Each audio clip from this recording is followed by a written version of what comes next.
in occupied territory on the far left coast. You're listening to On the Move with Mack, Worley III.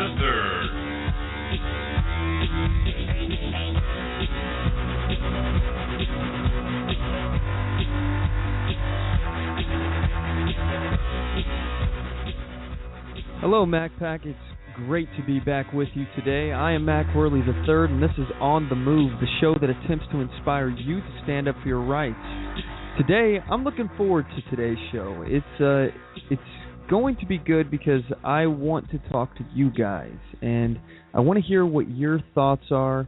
So first and foremost, if you would like to join today's conversation, please give us a call. The number to the show is 619-924-0986. Again, that's 619-924-0986. Or you can email the show at talk@onthemoveshow.com.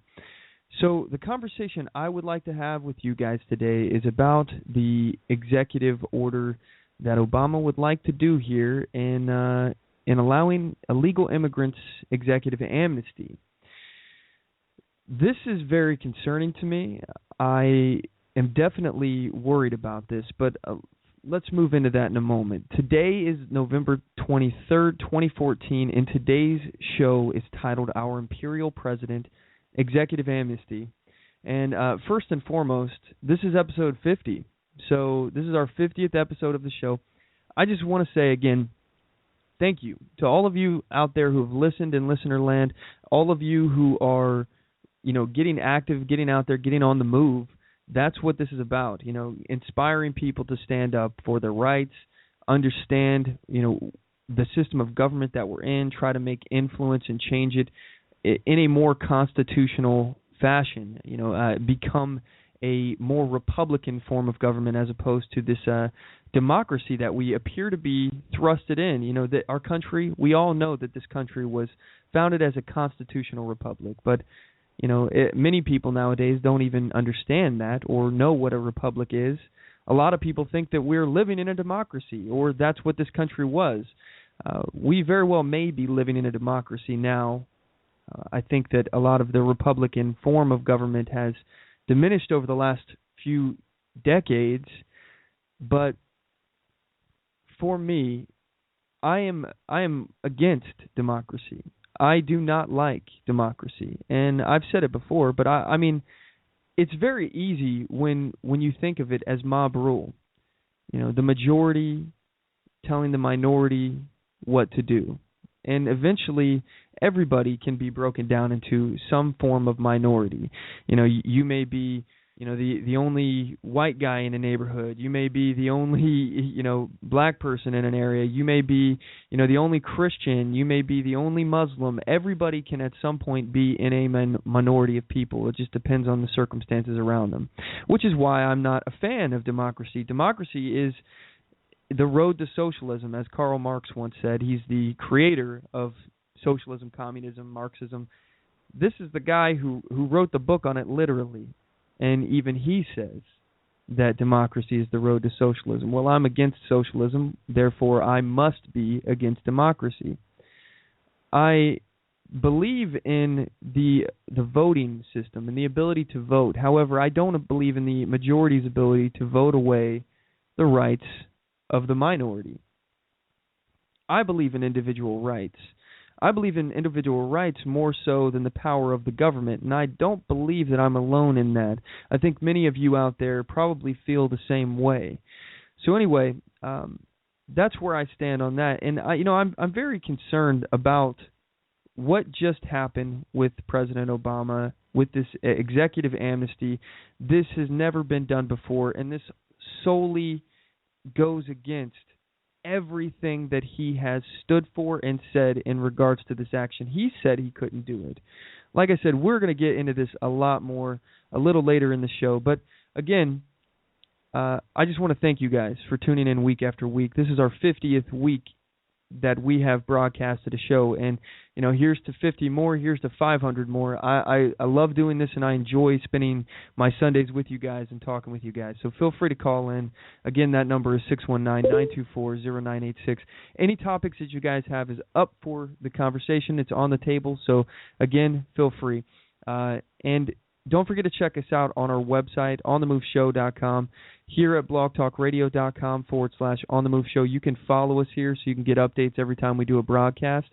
Also, you can like us on Facebook, Facebook.com/OnTheMoveShow, and subscribe to our YouTube channel, YouTube.com/OnTheMoveShow. We got a lot of original content on there.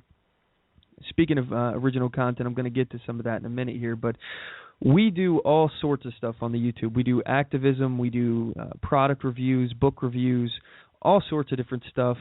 There's a lot of different things on there. You know, I'm pretty random, you know, so a lot of the stuff that I do, I just wanted a channel that can have kind of all of the things that I was interested in one place, and kind of be a alternative media news source, as well as a place where people who are looking to educate themselves can go to get information on some stuff. So lots of different things on there. Feel free to check it out. Again, that's youtube.com/OnTheMoveShow, and I would appreciate it if you guys would subscribe on there, and if you want to get, you know, more videos of that kind of stuff. Also, you can follow us on Twitter, twitter.com/OnTheMoveShow. All right, so in terms of some of the content that we put out on the broadcast, or I'm sorry, on the YouTube channel, we recently just did a book review on American Sniper. This is something that, you know, I was really excited to read. I didn't know anything about sniper Chris Kyle. He's the most lethal sniper in U.S. military history. I know there's some people out there who don't like him, and there's a controversy surrounding him and the former governor, Jesse Ventura. So, I mean, I don't know anything about it, and I don't know enough about either side of the coin to really know what was factual. As far as this book is concerned, though, I really enjoyed the book. I liked it a great deal. Anyway, I'll go ahead and play the review for you guys. You can check it out now, and you know, if you guys would like to, again, that's on youtube.com/OnTheMoveShow. Welcome to On the Move. Hey, everybody. Thanks for tuning in today. Today I want to do a book review on American Sniper, the story of Navy SEAL Chris Kyle. He gives his autobiography. Chris Kyle is the most lethal American sniper in U.S. military history. Pretty outstanding, his story. Anyway, this book in general, I just really enjoyed it. I enjoyed reading it. There was a lot of interesting first-hand accounts of some of the fighting that took place in Iraq, in Fallujah, and some of the other places that he was stationed. I really enjoyed the book. One thing that I did like in particular is that he inserted some of the commentary from his wife in some of the chapters. So you would get his account, and then you would get her account of what she was experiencing at home while she was waiting for him to return from his deployments. And as far as some of the other material in the book, there's quite a few edge-of-your-seat moments. There was a lot of action that he discussed play-by-play, basically, of some of the things that happened in the battles that he was involved in, and some of his near-death experiences, a lot of the experiences he had where he lost people and he watched people die, and as well as his insight into how it felt for him to kill that many people. I believe he had over 150 kills, if I'm remembering correctly from the book. But anyway, I give this book 5 stars. I really enjoyed this book. It made me laugh a whole bunch. He's got a sick sense of humor that I really enjoyed. And there were times where it was really sad. It made me really sad. I felt connected to this book and to the story, and I really loved it. Again, that's Chris Kyle, American Sniper. Highly recommend checking this out, guys. 5-star read. I'm going to go ahead and put a link in the description of this video, so go ahead and check down there if you want to get a link to this book. But highly recommended. I really enjoyed it, and it's a fairly easy read. I mean, it doesn't take a whole lot of reading comprehension skills to really enjoy this book. It feels like you're just sitting down having a conversation with you. You don't feel like overly hit with a lot of big words, and it's just a conversational kind of book. And that's one of the main things I really liked about it. But anyway, it took me about roughly 10 days to read this. It's about 434 pages. So again, it's a pretty good book, though. I mean, it's kind of thick. It's not terrible though. But it's a nice book. I really enjoyed it though. I like the way his chapters are broken down too. If you see, he's got a lot of the chapters are broken down inside the chapters. So, he'll have, he also got this little middle area here where he's got pictures and everything. Highly recommended. Just pick the book up if you're interested in military history and snipers and things like that. If you like action-packed, edge-of-your-seat kind of fights and everything like that, he'll explain some of the stuff, and he talks really in depth about a lot of tactics that snipers use, and then it obviously talks about his life and his family and everything as well. So, and his process of becoming a SEAL. Very interesting book. I love it. Read it if you want to. Anyway, the link's down the bottom. All right, so that is my review of American Sniper by Chris Kyle. And like I said, there's some controversy between Chris Kyle and Jesse Ventura. From what I understand, though, Chris Kyle is actually deceased now. He died. I don't know if it was related to combat. I think it was actually at some kind of shooting range or something. I don't know. But anyway, pretty crazy, very crazy story of this guy's life. And this is one of the books that he put out before his death. I don't begin to know what's going on with the Jesse Ventura thing. So, if you guys know anything about that, I definitely would like to hear about it because I don't know exactly what happened. But okay, so moving on to another topic here. I've been doing more blogging. I'm trying to actually do a little bit more blogging than I had been in the past, which was basically no blogging whatsoever. So, many of you know I'm going to school now. I'm in college courses trying to work on my political science bachelor's degree. And some of the things that I have to do are discussion groups. In those discussion groups, we sit around and we debate different things, and we're given assignments of some of the stuff that we have to write for the initial post. And this week I had 2 assignments that I had to do for the discussion groups. First one, this one was painful for me. I had to write a paper that required me to support the implementation of Obamacare. And if any of you know where I stand on this, if you guys have been out there listening to me for quite a while, you would know where I stand on Obamacare. I absolutely hate it, and I kind of gave my instructor a little bit of flack about this because I really didn't appreciate the fact that I wasn't even offered an option to be able to rebuttal it, or it wasn't like, hey, what's your opinion on this, or you get given an opinion one side or the other. This just, to me, this seemed like flat out liberal indoctrination where it's, okay, we're only going to teach one side of the issue. Why would people support it? They refuse to give us the option of having the other side of the coin. So, torn over this, I had a hard time with this assignment, and for me, what I decided to do was go ahead and actually do the assignment, but I tried to slide as many rebuttals in there as possible. So you guys can check it out. It's on our website, OnTheMoveShow.com. Just click the blog link and you'll go right there. You'll see these 2 posts from this week.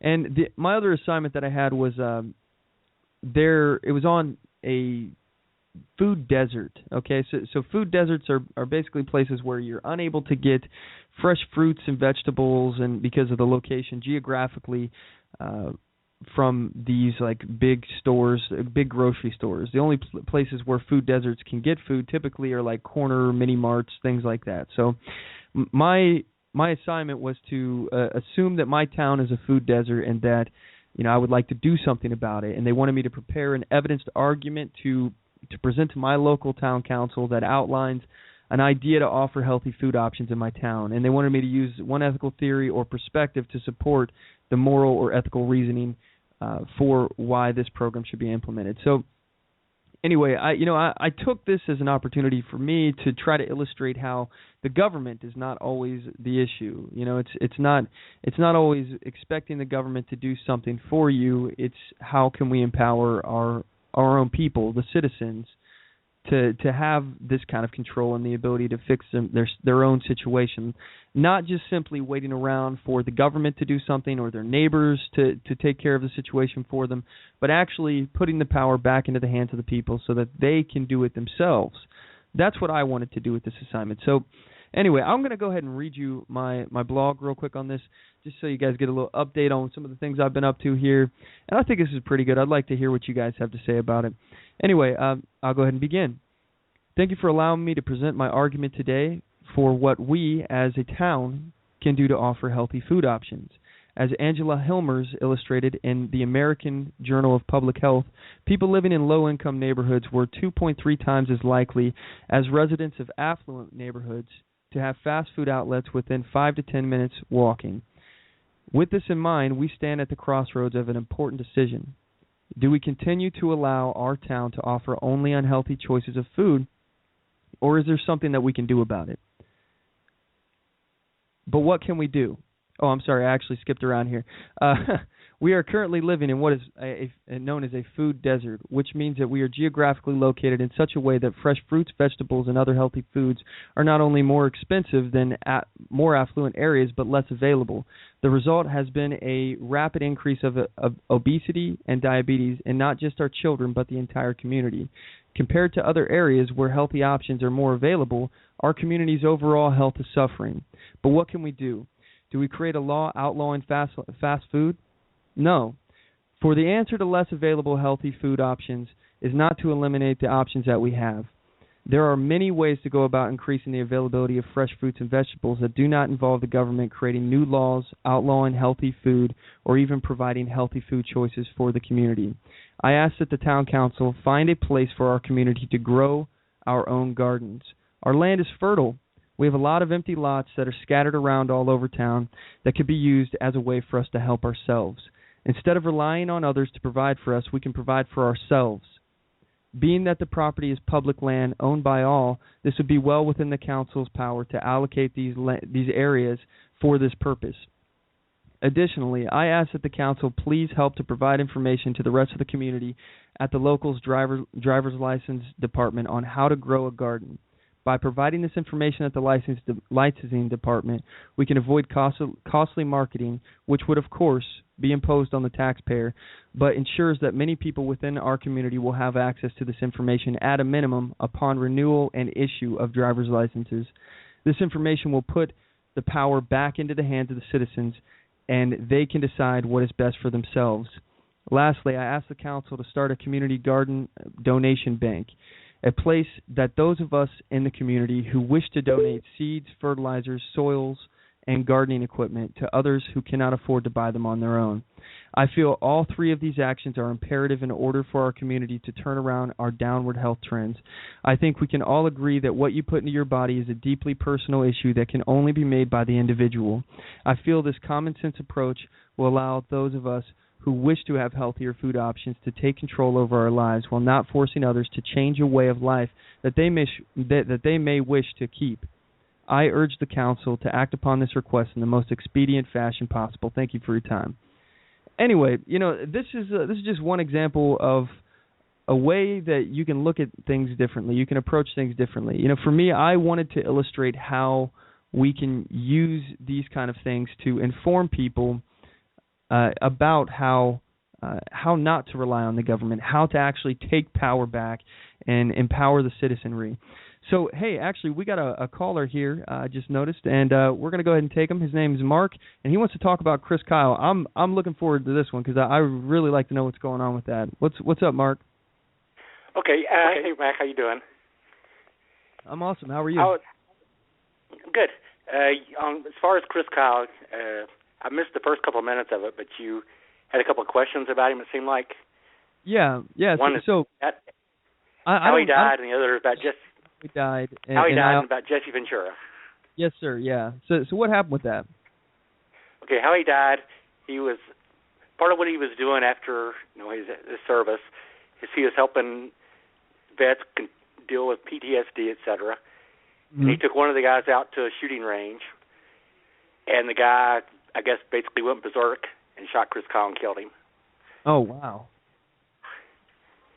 That's crazy. So what happened with the Jesse Ventura thing? Okay, this is what I was more calling about. In his book, he wrote about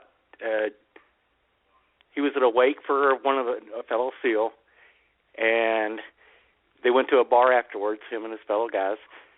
And in the book, he was unnamed, but there was a guy, a former SEAL there that had spoken at some kind of thing, and Chris said that he was bad-mouthing the service and bad-mouthing the SEALs and saying things like they should have killed more of them over there and stuff like that. Okay.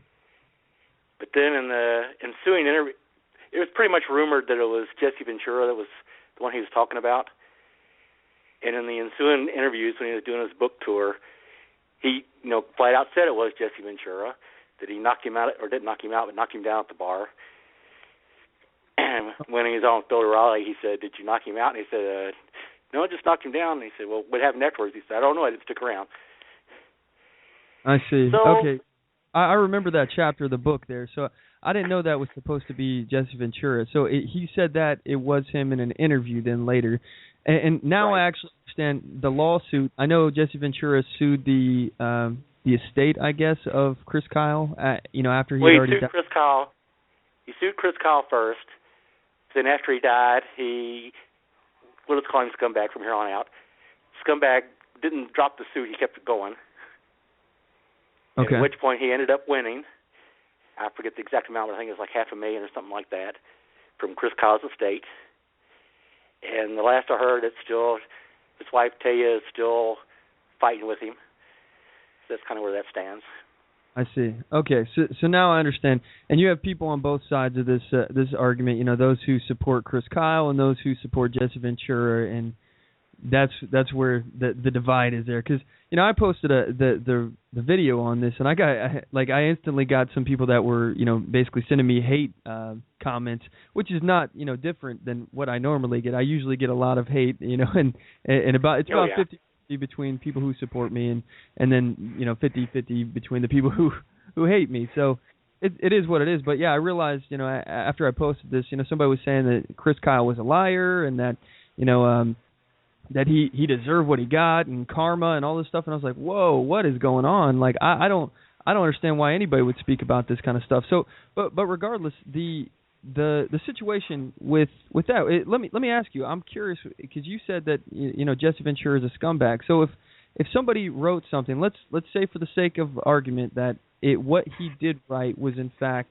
lies. Let's just assume that Chris Kyle lied about it because I don't know. I mean he very well could have, but it's one man's word versus another. So let's say somebody was writing lies about you and then going on the media and saying things that weren't true about you. From what I understand, it was a wrongful profit or like wrongful gain or something lawsuit, like where he slandered him and then profited off of it in a way that he shouldn't have if it was not true. So would you have sued somebody and continued a lawsuit if they had made millions of dollars off of something that was not true about you? In a way, yeah, but in this case, he was suing the wife. He was suing the wife and her kids. And from what I've understood about the whole thing is Chris Kyle didn't really make a lot from the book. It was more he was using that to bolster his foundation to help his fellow vets or the people that came back that were suffering. Mm-hmm. Well, yeah, I mean, I can understand that. And at the same time, you don't want to take money out of the hands of a grieving widow and things like that. But I think that Ventura probably he was already dug into his foxhole, so to speak. Of I'm going to sue, I'm going to do what I can to get money from whatever lie was told about me. I honestly don't really know how I feel about this because I guess it could go either way. I think that he did have obviously a legal right to sue if it was untrue, and apparently the courts said that he wasn't that guy. Apparently it wasn't a true story. I just don't understand why Chris Kyle would have said who it was and why even bother with that and create the whole drama to begin with. But yeah, I understand. Did you have anything on your mind, Mark, other than this Chris Kyle stuff that you want to talk about? No, I'm just a big fan of Chris Kyle, and yes, I love this book. And they got the movie coming out shortly. Really looking forward to that. Yeah, that's how I'm looking at it. I'm definitely going to check it out. And either way, I take everything with a grain of salt. So I really enjoyed the book, and I think it was powerful. For me, I had so many ranges of emotions in reading American Sniper. For me, it was I would laugh at some of his, like I said, the sick humor that he had. He was joking, and it really I'd be sitting next to my wife reading, and my wife would be like, "What are you laughing at?" I'm like, "This is funny. I mean, it's funny." I'd just be cracking up, silently laughing to myself, and it was a funny book. And then there was very just very rough, emotional times that he was going through, and when he lost people in his unit, and some of the people in his unit that got hurt. I was upset. I was definitely upset. I attached to the book, and it was such a good read. I can't wait until the movie. It's going to be awesome. It's going to be epic. Yeah, it's supposed to be like one of the best movies this year from their pre-reviews. Yeah. I think Bradley is going to play Chris Kyle. Is that right? Pardon? I from what I understand, I think I heard that Bradley Cooper was going to play Chris Kyle. That sounds right. I'm pretty sure it is. Yeah. Well, anyway, I'm really excited. I'm going to be the first one in line out there. I can't wait for this to come out. But and also, go ahead. Just speaking of reading, I'm an avid reader, and I'm not plugging this or anything, but the guy who wrote the book with Chris, he also does a lot of fiction stuff, like, I forget the names of them, but he does a lot of sniper fiction type stuff. It's really, really good. So if anybody's into that thing, they might want to look him up and check out his books. Yeah, do you happen to know the guy's name? Not off the top of my head. I mean, you just look up the book on Google or whatever and find out who he is. Yes, sir. Okay. Well, yeah, that's cool. I really enjoyed that. I'm going to have to take a look at some of his other stuff then. But yeah, I've got a bunch of other books. You would be blown away. I've got probably a 46 book to be read pile where it's just this enormous pile of stuff. I went to a local library a few weekends back, and they were selling books in this library, a big winter sale or something, fall sale that they had going on, and they were selling books 50-cent paperbacks and $1 hardbacks. I couldn't resist. I went in there like 5 or 6 different loads out of that place taking books. So I bet. Yeah, it was awesome. But yeah, I've got so many books. Book reviews are going to be a big part of what we're doing on the channel. Just because I'm reading like crazy nowadays. I've read so many books in the last year compared to the rest of my life. I mean, I wasn't much of an avid reader, but now I'm just I'm lousy with books, and I love it now. It's fun. Yeah, it is. Well, anyway, Mark, I really appreciate you giving us a call in today. We're going to go ahead and cut to a quick commercial break, guys. And when we get back, we're going to be back with more information. I want to actually deep dive into the Amnesty situation, and we're going to get into the meat of the show today. So we'll be right back. Don't go anywhere. If I can get this commercial.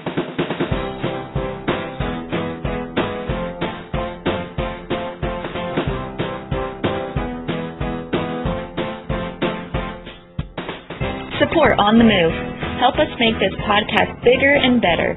You can do this by going to our store and purchasing one of our hundreds of products. All designs are original and made for patriots like you. Just go to cafepress.com/onthemoveshow. We appreciate your support.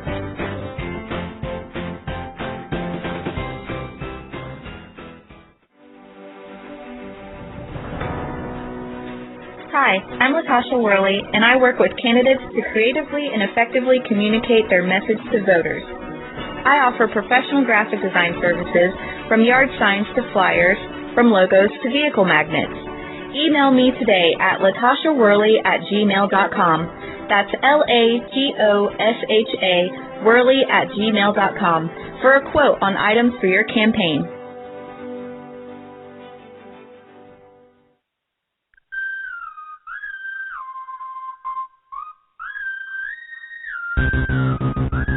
Broadcasting from deep within occupied territory on the far left coast. You're listening to On the Move with Mack Worley III. Stand up, speak out, and get on the move. And now your host, Mack Worley III. And we're back. I appreciate you all sticking with us. I like the feel of today's show. It's like, I'm just hanging out with you guys today. We're just relaxing and having a good time. But we're going to get to it. We're going to get to the rest of everything. And, man, I've got to say, I am really upset. I did not expect this to actually happen. I keep having to say to myself, this isn't real. There's no way that this actually happened.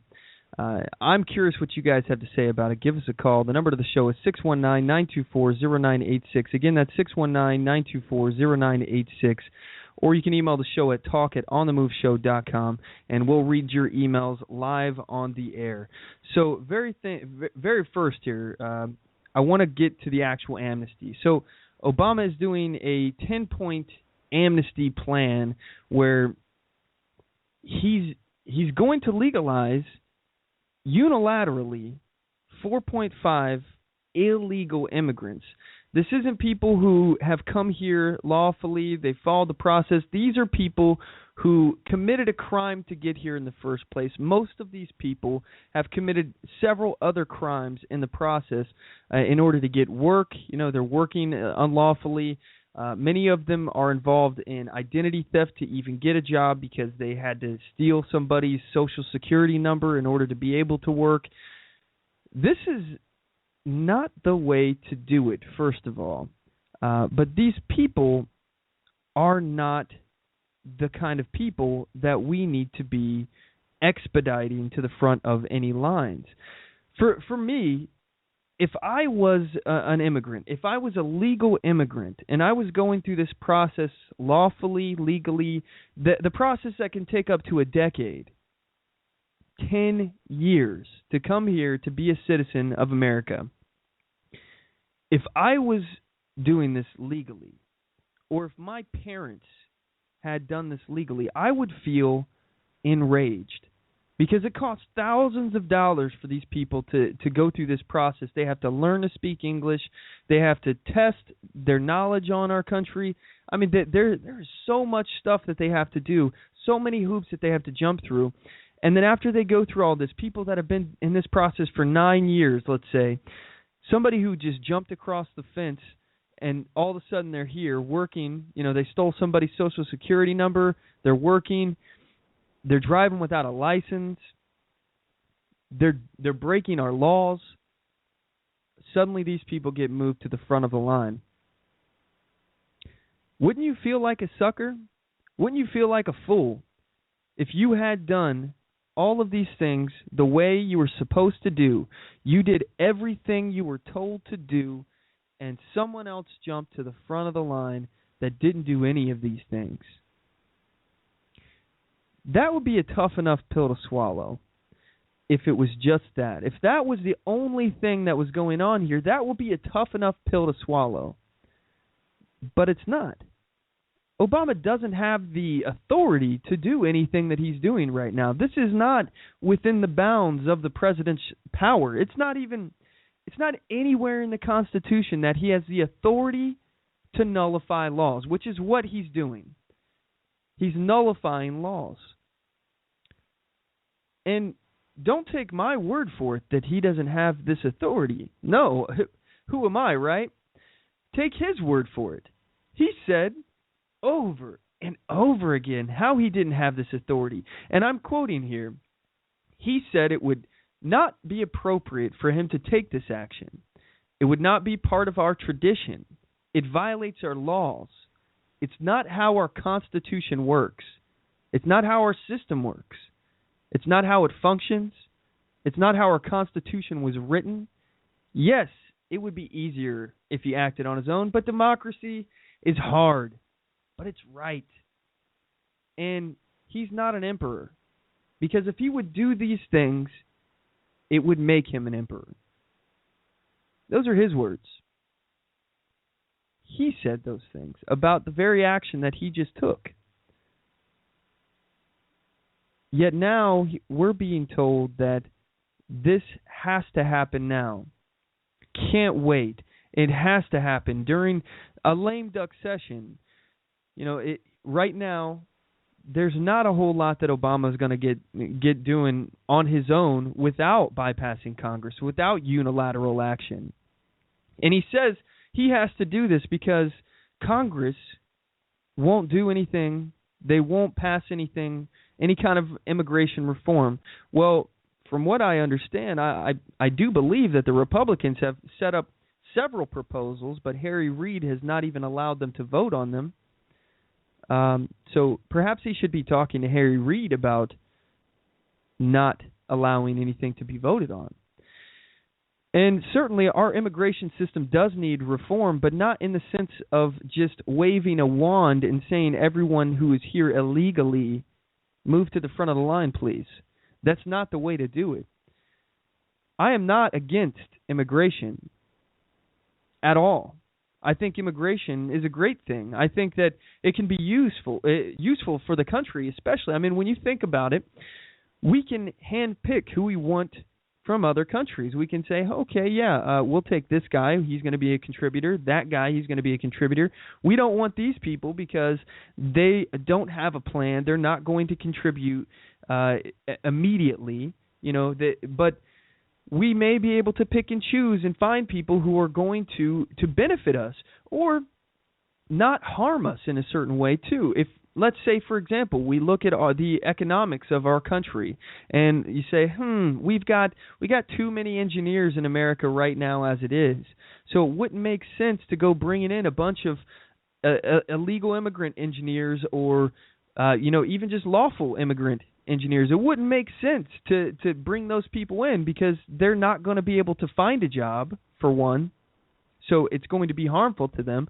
But more importantly, and what we should really care about is those who are already here. Those people will be hurt. There will be less engineer jobs if you bring in more engineers. It just makes sense. This is how it works. And I know people will have you believe, the left likes to pump out this argument. They call it the lump of labor fallacy. And they say that there is no finite amount of jobs in the job market, and that when you pump more people into a job market or into the economy, that more jobs will be created just out of nowhere. Suddenly jobs appear out of nowhere. They just suddenly come out of nowhere. But this is not true totally. When you say jobs are created, yes, jobs can be created when people are moved into a job market, but the people who create those jobs are entrepreneurs.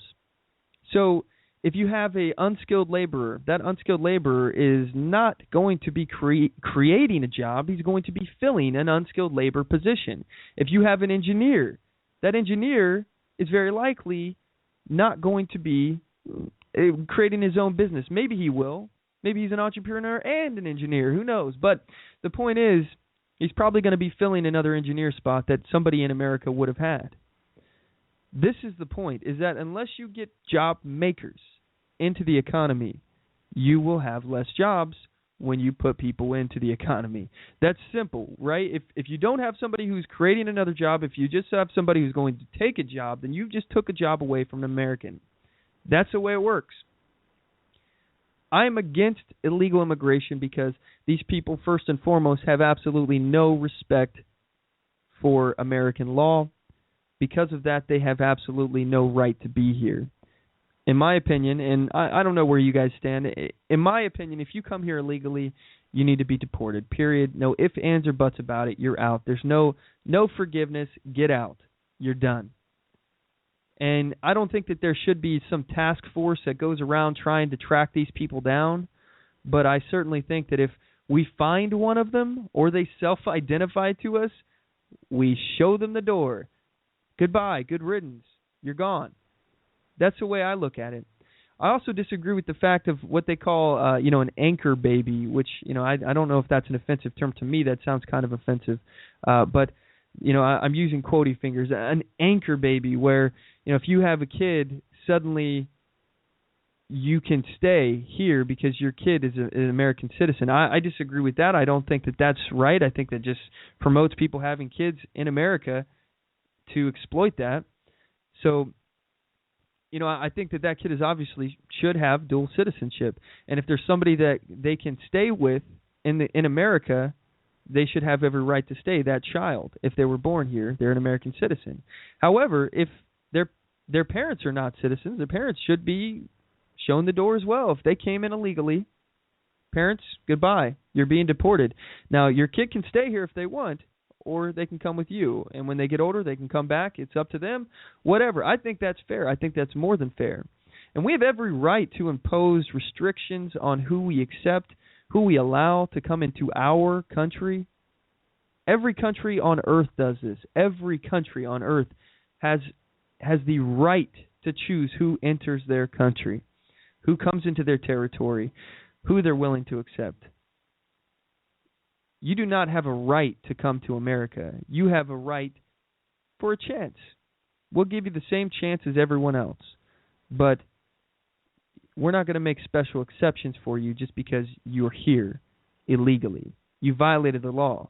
And we're certainly not going to put you ahead of the line. At least we shouldn't. But apparently, I digress because Obama thinks that people who are lawbreakers, they deserve to be given preferential treatment. 4.5 million illegal immigrants. Unilaterally, he bypassed Congress, and he's going to make these people citizens. It's really scary to me. And, you know, I have a video here of Boehner. He's talking about how they will fight tooth and nail against Obama on immigration. Here it is. You know, the president's threatening to take unilateral action on immigration. Even though in the past he's made clear he didn't believe he had the constitutional responsibility or authority to do that. And I'll just say this. We're going to fight the president tooth and nail if he continues down this path. This is the wrong way to govern. This is exactly what the American people said on Election Day they didn't want. And so all the options are on the table. We're having discussions with our members. And what do you think he means by all the options are on the table? Is it perhaps the I word of impeachment? I know the Republicans, for some reason or another, they tend to steer clear from this word. For some reason, they think it's radical or extremist to talk about impeachment of the president. Why is that radical? Since when is going through the constitutional process that was put here for circumstances just like this, when has that become radical? When has answering lawlessness behavior with a lawful process to answer this situation, when has that become unacceptable behavior? When has that become extremist? That is not extremist. That is the process that our founders put here for us to deal with situations just like this. There's nothing extreme about it. It's a simple cause and effect. Lawlessness cannot be allowed to continue unanswered. And this president, he is lawless. He has become an emperor. He has taken imperialistic powers that he was never given. And again, the Constitution, I have to just point out, I know many people, you know, they think of the Constitution as this you know, idea. It's just an idea of equality, and most people don't take the time to research it. I know many of you out there have taken the time to research it, and I'm not talking to those of you who know the Constitution. I'm talking to those of you who know the idea of the Constitution. Let me just explain to you how this system works. The Constitution is essentially two parts. You have the Bill of Rights that says what the government cannot do. It says it has what is referred to as negative liberties. It says the government can't do these things. You know, Congress can't do these things. And it ends with the 10th Amendment, which specifies that all powers not delegated to the federal government in the Constitution, not specifically given to them in the Constitution, are left to the people and the states respectively. Okay, so now you have the side of what they can't do, and then the other side is what they can do. And this starts to go through, and it starts to actually literally build the government on paper. It explains what each branch does, how they're composed, what their powers are. And all powers not in there, all authority that is not listed within their powers, if it's not added by an amendment, if it's not in the Constitution at all, they do not have the legal constitutional authority to do that action. If it's not there, if it's not in black and white, they can't do it. They can't just make stuff up. That's not the way it works. That is not the way our system works. That's not the way our Constitution works. That's not how it functions. It's not how our Constitution was written. And it does violate our law. It's not part of our tradition, and it's certainly not the appropriate action to take. I agree with 100% with what Obama said on that. Right there, those are his words. I agree with him, which is something that I can't say that I'm able to say often. But now he seems to have just suddenly found these powers somewhere in the Constitution, which I know aren't there. I've read the Constitution, and I keep going back very frequently every time he does something like this. Where does he get this authority? Where? How does he get this authority? And we're told this is some kind of crisis. That would be the only way to explain his unilateral acting. Well, if this was such a crisis, this was so important that it had to be dealt with immediately, and it couldn't wait for not 1 second. Not 1 second. If this was so important, why, when the Congress, consisting of the Senate and the House of Representatives, why, when the Democrats held both that and the office of the president, why was this not done then? They had full control. They had the entire Congress. They could have done anything they wanted, and we saw that because they rammed Obamacare down our throat without a single Republican vote. This is lawlessness, plain and simple. It's usurpation of power. This is no different than when Caesar marched his army across the river and flat out declared that he wasn't going to be disbanded, he wasn't going to stop. And this is the fall of Rome. We have barbarians at the gates just like they did. We have an imperial president now. And where's the outrage? Who's calling for his impeachment? You know, he didn't even give the Republicans a chance to do anything. He didn't give them an opportunity to even address this. Harry Reid didn't even allow a vote on the reform policies that they have. Some of these, I wholeheartedly disagree with. But do not for 1 second, not 1 second, allow them to tell you that what Obama just did is the same thing as what Reagan did. They will try to tell you that there is no difference. Reagan did amnesty, and now Obama's doing amnesty. What's the big deal? Why don't you get off your high horse? Or they just say, you hate immigration. Well, you came from somewhere, so why don't you go back to Europe? First of all, I think that's incredibly racist. I'm not saying anything about people going back somewhere if they're already citizens here. No, absolutely not. I'm saying we get rid of the lawlessness. Let's get rid of the criminals.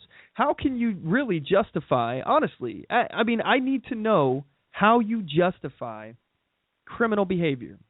How can a liberal, how can a Marxist, communist, socialist, well, I guess, I'd answered my question within that statement themselves, but how can they justify lawlessness? These people broke the law to get here. They spit in the faces of the legal immigrants who came here. And these are the people that I think need to be speaking up the loudest. The people who came here legally and lawfully, who followed the law, who went through the process, who paid thousands of dollars to go through the process. These are the people that need to be screaming the most, to be the most offended. This is lawlessness. And it's not even remotely close to what Reagan did. Reagan went through Congress. Yeah, his amnesty failed. It didn't do anything that he intended. It failed to meet the goals. It ultimately turned out to be a huge mistake, but Reagan went Congress. He got Congress to approve it. Obama went around Congress. He bypassed Congress, which he had no authority to do. And I've been playing clip after clip of him saying that, he's just going to bypass Congress and he's got a pen and a phone and he'll do what he can. Doesn't matter. Actually, here, I got Obama saying he's got the pen and the phone. Here it is. We are not just going to be waiting for legislation in order to make sure that we're providing Americans the kind of help that they need. I've got a pen and I've got a phone, and I can use that pen to sign executive orders and take executive action. He's doing it. He's doing what he said. Last week I told you guys that it's not hard to understand what these people are going to do. It's not hard at all. These people tell you every step along the way, and you can tell in their talking points when something's going to happen. You know why? Because they repeat it over and over and over again. And they just say it like a mantra. And Obama has been saying for a long time that he would like to bypass Congress, but he can't. And like I listed off all the reasons why he couldn't, but he's been saying it over and over and over again, almost foreshadowing that he was going to do it. Here is Obama saying how he wants to bypass Congress. It's wrong. And I refuse to take no for an answer. These are ideas that have support from Democrats. They have support from Republicans around the country, independents around the country. I want to work with Congress to get them done. But when Congress refuses to act, and as a result hurts our economy and puts our people at risk, then I have an obligation as president to do what I can without them. No, he really doesn't have an obligation, first and foremost, but he actually has no authority to act outside of the law. I feel a bit like a broken record when it comes to this because I've said it countless times now. The president's only job is to enforce the laws that are passed by Congress. He's not a judge.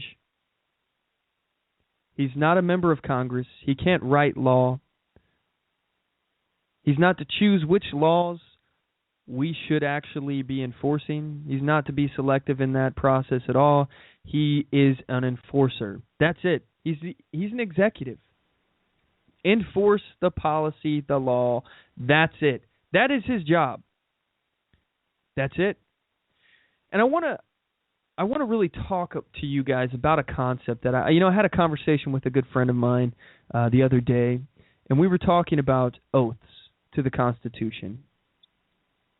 Oaths that people take, such as the military, public servants, law enforcement, anyone who's taken an office, they have had to swear an oath to the Constitution. Many people don't even understand the oath that they are taking or the document they are swearing an oath to. And that is the fault of the education system. So we're going to get back to the education system in 1 second here. But this oath is very important. You're swearing the oath to the Constitution above all else, okay?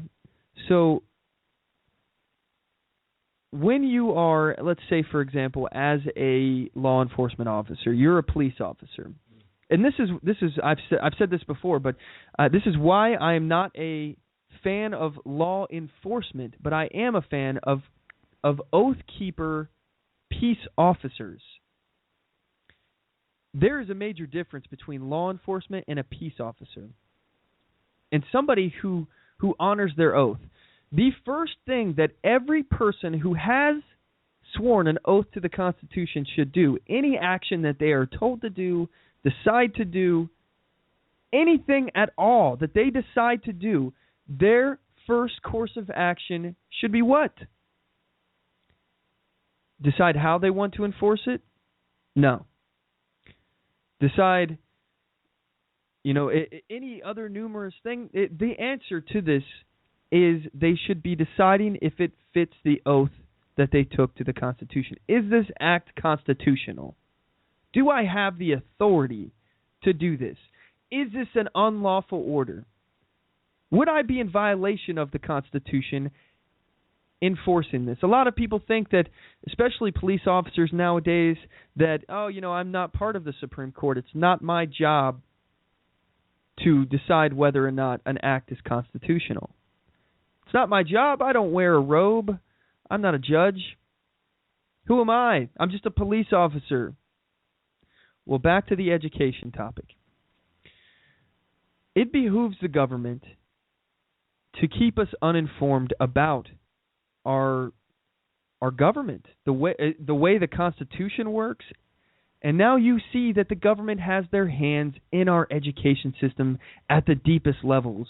They teach us what our rights are. They tell us that we have these protections against their actions. We're reliant on them to tell us these things, and it behooves them not to tell us, which is why we have officers, we have public officials, we have other people in the military, for example, and other people who have sworn oaths to the Constitution who don't know anything about the document that they just swore an oath to, which makes it impossible for them to honor their oath because they are uneducated on it. They're not bad people. Don't know. They don't get the concept because they were never taught it. They don't even understand the document that they swore an oath to. So how can they honor the oath that they took if they don't understand the document they took an oath to uphold? Now, I need to talk to you in terms of checks and balances, because back to the conversation about the police officer saying that it's not my job, I'm not the judge, I'm not the Supreme Court, we leave this up to the courts to decide if this law is just or not. No, that is not the way to do it. Everybody in our country is literally a check and a balance. Every one of us. The founders were geniuses. Honestly, when you look at the big picture, our founders were men of amazing intellect. It blows me away when I think about it, because it is the job of the law enforcement officer, the peace officer, to find out, to think about, is this law constitutional? Is it unlawful? Does it violate rights? And if it does, it's their duty to not enforce it. This goes to exactly with the prosecutor. Is this law just? Is it constitutional? If it's not, they should not prosecute. It goes to the judge. Is this law constitutional? If it's not, I have to, by my oath, dismiss all charges. And lastly, I forgot, the lawmakers who are writing the laws to begin with. Is this law constitutional, or would I be in violation of my oath to sponsor this legislation? Do I have the authority to do this? If they don't, they're duty-bound to oppose it. And lastly, most importantly, it's you and me, everyday average citizens. It's our job to decide if laws are constitutional. What am I talking about, by the way? What in the world am I talking about? If you aren't familiar with the concept of jury nullification, then it's time that we really had a conversation about it. Jury nullification is a check and a balance. And what it essentially means, if you've ever heard the term a hung jury, a jury that could not make a decision, maybe the charges got dismissed or the case was declared a mistrial and they had to do it over again.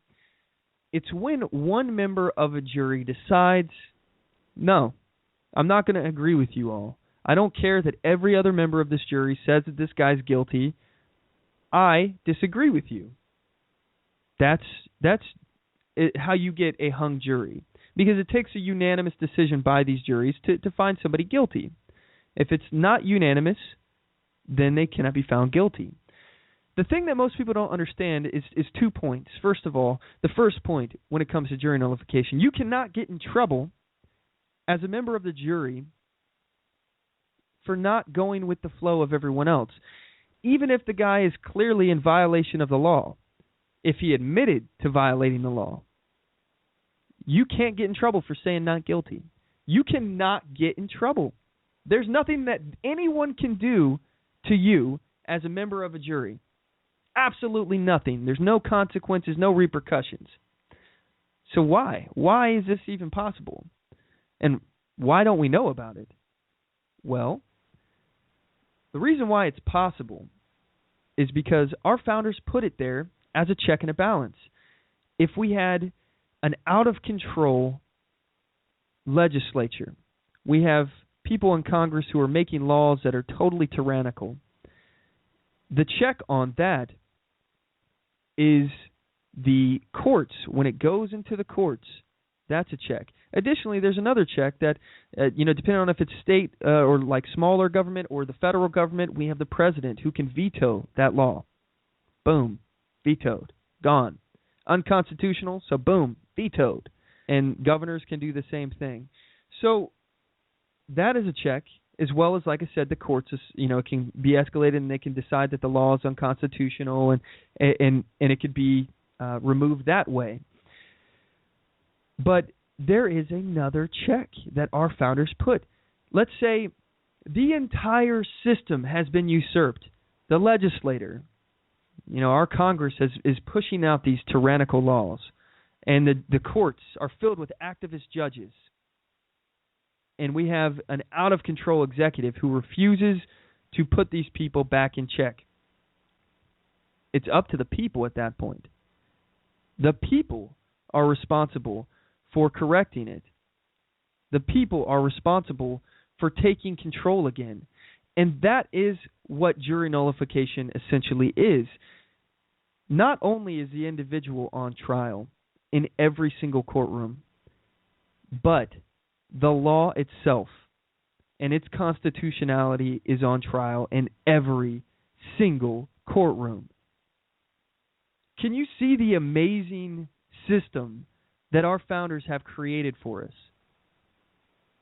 And the most despicable thing about it is that we're not even allowed to talk about jury nullification in the courtrooms. Not even allowed to talk about it. You can't even mention it inside a courtroom without being held in contempt of court and sent to jail. They will lock that down so quickly. And the reason why is, again, the education. You control the education, you control the thought. If this is a multiple answer test, so you're taking an A, B, C quiz, you have multiple choices. That's what I was trying to think of. Multiple choice. And one of the answers is hidden from you, all right? The question is this guy guilty? Yes or no? But you don't even know that there's a third answer, that the law is unjust or unconstitutional, and by that standard alone, he is innocent. You are not even allowed to see that third answer on the quiz. You have no idea that it's even there. How can you come to that conclusion if you don't even know that answer exists? They control the education. They control the thought. They control what you and I can do against them. But I'll tell you this. We have far more power than you may think. We have so much power. The power is in the hands of the citizens. And think about this. If a jury consists of 12 people or 6 people, all it takes is one member on a jury. That's all it takes. Just one person on a jury. If you can get 1/6 of the population to understand jury nullification, 1/6, or even 1/12, depending on how, what kind of jury it was. My jury in my trial was 6 people, so I still don't really understand why.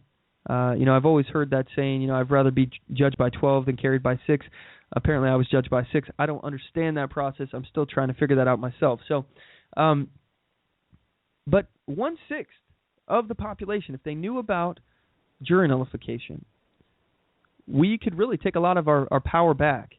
The power would be back in our hands and out of the government hands. And if people started thinking critically about the laws, the people who are in power, the Constitution and really take time to learn it, understand what powers the government actually has, what they actually can't do to you. If people took the time to understand these things, we would be in a much better place. We would not be in a situation where our judiciary is filled with activist judges. We would not be in a situation where we have these people in our Congress who are passing such outrageously invasive laws that look into every aspect of your life. We wouldn't have a president that's usurping the constitutional power from the very document that he has his power given to him by. If you're in violation of the document that gave you your power in the first place, you nullified the document itself. I don't understand why he can't see this, or no one else seems to be saying this. If the document is nullified, it's like a contract. And that's essentially what the Constitution is. It's a contract entered in by sovereign nation states underneath one united banner, and they all got together and signed this contract when they agreed upon the contract itself. They had amendments to the contract, they added different things, they took out different things, they had certain assurances, and then they all signed it. Well, if suddenly somebody violates a contract, if you violate one part of a contract, I'm not a contract law lawyer, but I do know that if a contract is violated, the rest of the obligations are null and void, which means that the contract itself is non-existent. So, what happened to the Constitution? Are we at the precipice of a constitutional tipping point? Is it going to go one way or another? Are we going to end up like the Romans did, where they were originally, they had a bunch of kings, I believe it was 7 kings that they started with, and then they went to a republic. And then Caesar usurped the power, and they became the Roman Empire. Are we seeing the creation of the American Empire? I wonder what will happen if anything, if Obama decided to run for a third term. I mean, he's already clearly violated the Constitution. What do the other constitutional provisions or amendments, articles, what do they matter if he's already violated one? If he violated one, he can do it again. He can violate another one. And this is the slippery slope that we talk about. Slippery slope. And the left would tell you, oh, no, there's no such thing as a slippery slope. It doesn't exist. But I will tell you, the slippery slope does exist, and we see it, especially through executive actions of our president. This action that the president took is scary because not only did he act outside the bounds of his power, but he also is creating a new tradition. If nothing happens to him, and this is why I call for impeachment, not amnesty. Jeez. This is why I call for impeachment of Obama, because if nothing at all happens to him for violating the Constitution, if he's just allowed to keep doing his thing, no consequences happen whatsoever, lawlessness is not answered, then he's created a new standard, a new tradition. The president will now have the traditional authority. And what will happen is the next guy will come in and say, oh, well, Obama did it, so I'm allowed to do it if he did it. Nothing happened to him, right? That is probably the worst case scenario that we can have from this. Granted, the economical effects and the spit in the collective face of the legal immigrants who came here, all of that is horrible and will devastate us economically. And it has a lot of consequences, known or unknown, that will happen from it. But that has to be the most tragic consequences, is creating a standard that the president can just write laws. He can nullify laws. He can do whatever he wants. He can violate the Constitution and his oath of office, and nothing will happen to him. This is why we have to impeach him. I understand the argument against it, and I disagree with it wholeheartedly. I totally disagree with it, and I will tell you why. Because the argument against is that, well, the Republicans are just going to look bad. They may not even be able to impeach him, but, they're just going to look bad. It's akin to shutting down the government. How is answering lawlessness with a lawful procedure in the Constitution to deal with this lawlessness, how is that the one that gets demonized? How is that the wrong thing to do? That's the answer to criminal behavior. Our president has actually violated the law, deserves to be impeached, and honestly be prosecuted for his crimes. If this were anyone else who violated a law, we would all face judgment. Every single one of us would face criminal prosecution, and we would have to prove our innocence. Obama, he's one of the upper crust. He doesn't answer to the same authority that we do. He is his own authority. He's become an emperor. I'm adamantly opposed to this. Anyway, we'll be right back after this break, guys. I want to talk a little bit more about this and some other issues as well, so don't go anywhere.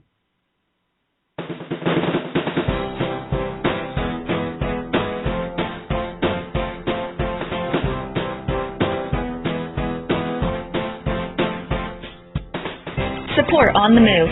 Help us make this podcast bigger and better. You can do this by going to our store and purchasing one of our hundreds of products.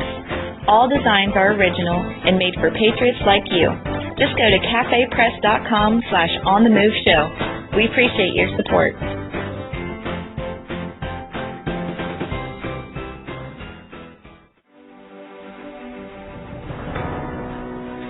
Hi, I'm Latasha Worley, and I work with candidates to creatively and effectively communicate their message to voters. I offer professional graphic design services from yard signs to flyers, from logos to vehicle magnets. Email me today at latashaworley@gmail.com. That's LAGOSHA Worley@gmail.com for a quote on items for your campaign.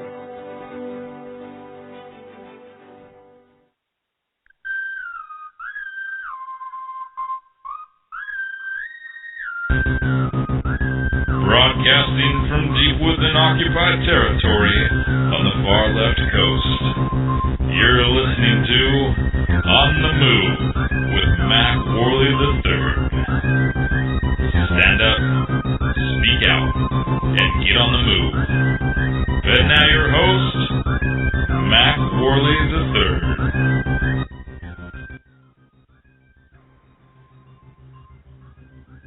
Hello, MacPack. If you would like to join today's conversation, the number to the show is 619-924-0986. Again, that's 619-924-0986.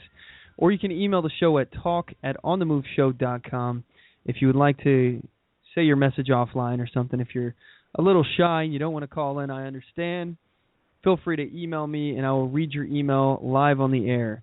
So let's see here. I got some emails here, and it's referring to the conversation that we had earlier, and it's from Brian. He said, what Jesse said, this is about Chris Kyle and Jesse Ventura, is that he sued Chris Kyle because it was a lie, and now he can no longer attend SEAL events, which mean the world to him. So either Chris is a liar, or he hit a senior citizen and then ran. Jesse was awarded $2.2 million by a jury. They chose the amount, and Chris Kyle's widow didn't have to pay for it. Their insurance did. I was not in the courtroom, so I don't know what the truth here is, but they have a video that they linked me here, which I will check out in a little bit here about what happened with that. And Brian also said something in regards to the illegal babies, and he said, let Hollywood celebrities adopt them, or as all the libs say to pro-life people, are you willing to adopt them? So make all those who want to let the illegal babies stay have to take a couple of them in and raise them. LOL. Anyway, that's hilarious, and that's a good point. You know, I have no problem if somebody wants to adopt an American citizen, a kid who was born here from illegal immigrants. Hey, go right ahead. If the families want to adopt them out, you know, there are plenty of ways that these kids can stay. They're citizens, as far as I'm concerned. I have no problem with that. Let them stay, but you know, as far as that, Oh, actually, Brian sent me another message. He said, "Excuse me, I think it was $1 million from Jesse Ventura." So the point is that there's nothing wrong with them staying. There's ways that they can stay, but I think that allowing them to become this offensive term again, anchor baby, I think that's dehumanizing and wrong to say that. But anyway, I don't have any problem with them being able to come back and be full-fledged citizens if they want. Give them dual citizenship, whatever. They're afforded the same rights as anybody else when they get here. But I don't think that just because you got knocked up means that you should become a lawful citizen. You should get any kind of preferential treatment. I disagree with that wholeheartedly. Anyway, so we got some other stuff here on the agenda in terms of what I want to talk about. And actually, we've been talking about immigration and Obama's 10-point immigration plan. I have a clip here that it discusses what exactly is in Obama's 10-point immigration plan. Here it is. There in Washington tonight, Fox News has obtained brand new documents from a government agency containing detailed proposals for presidential action that could lead to legalization for millions of undocumented immigrants. Executive action that sources say could come as soon as next week.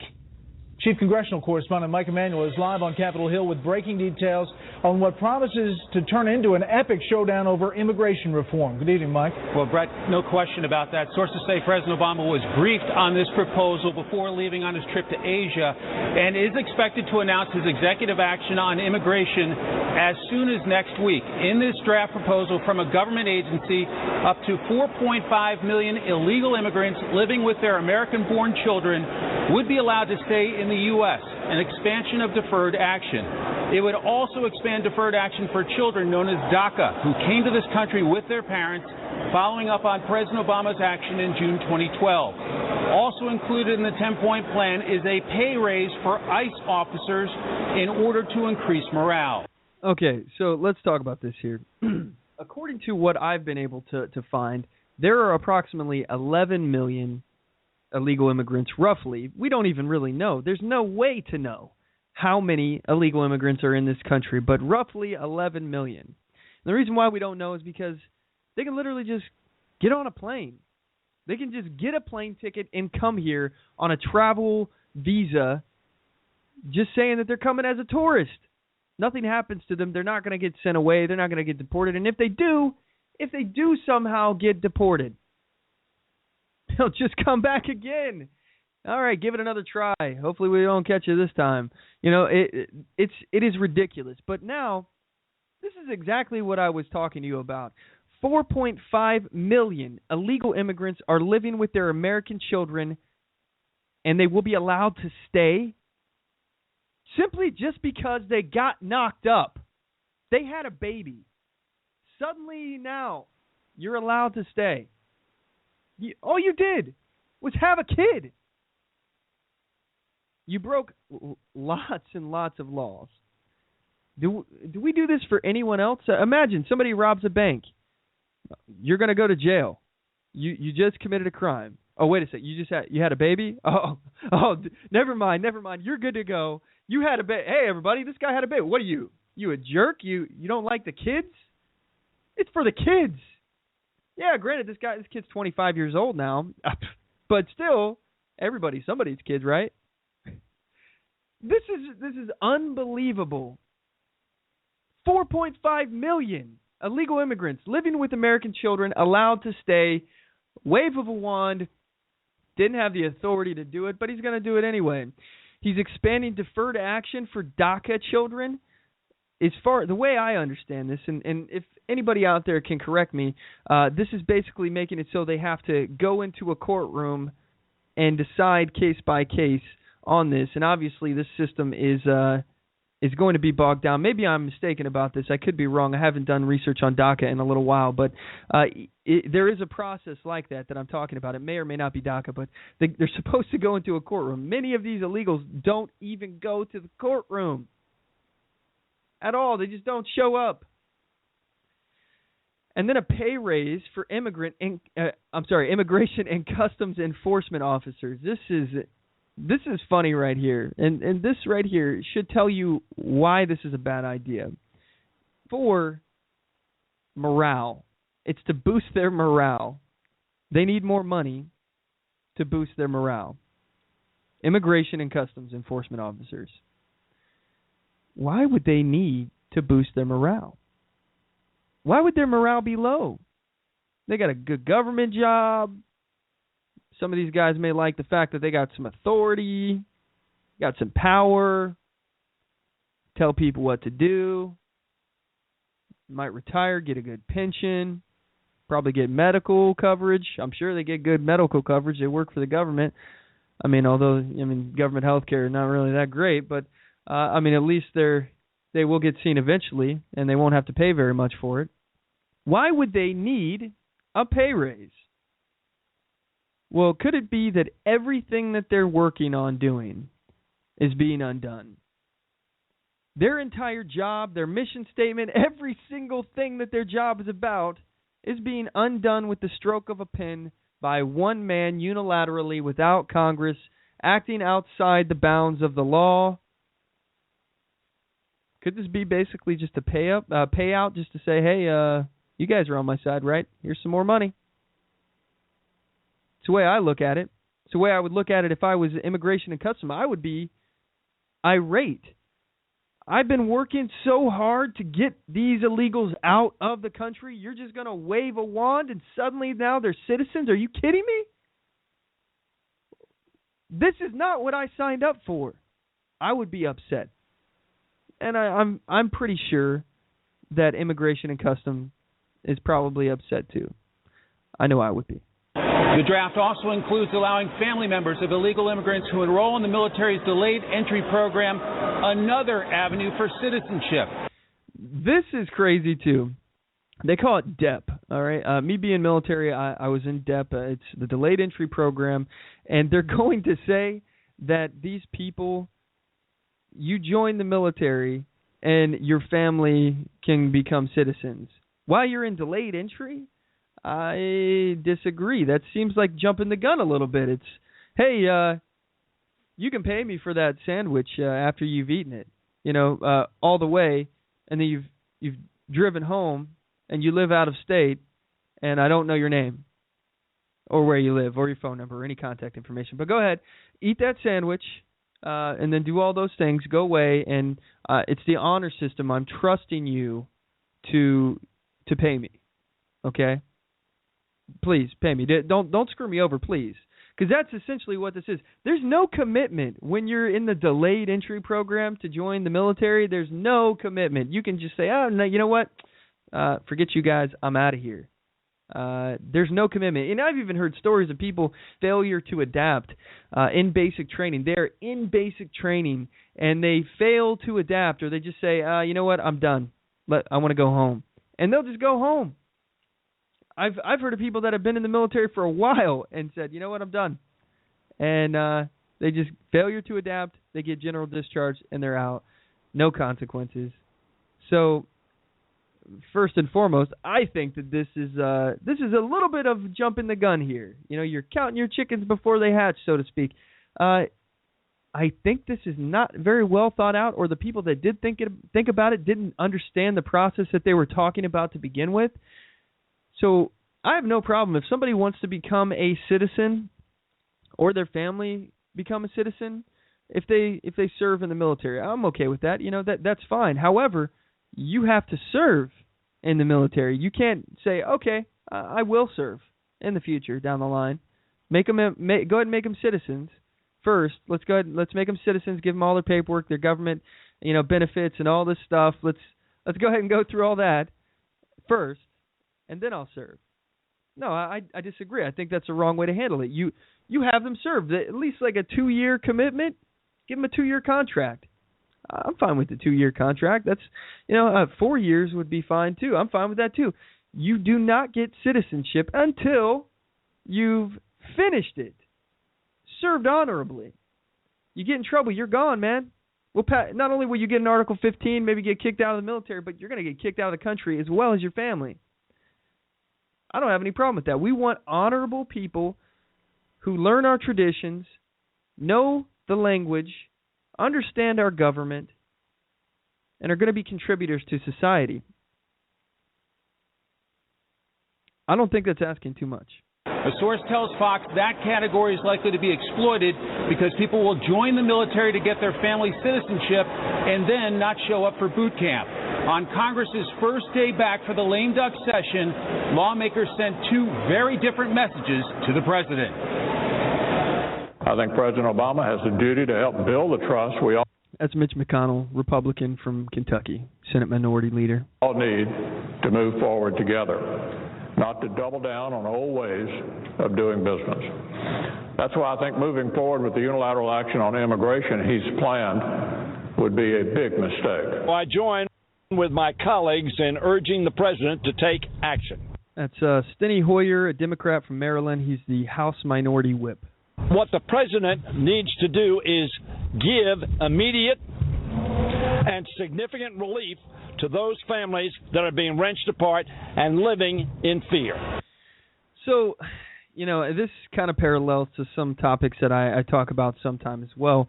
In regards to like CPS, for example, or Child Protective Services, where families are literally being ripped apart, and they're doing so at the benefit of the government. The government literally gets paid for every child a few $1,000s for every single child that they abduct from their family. That's ripping American families apart. Yet, that bill is supported by Democrats. So, Democrats support ripping American families apart, but they don't want to rip illegal immigrant families apart.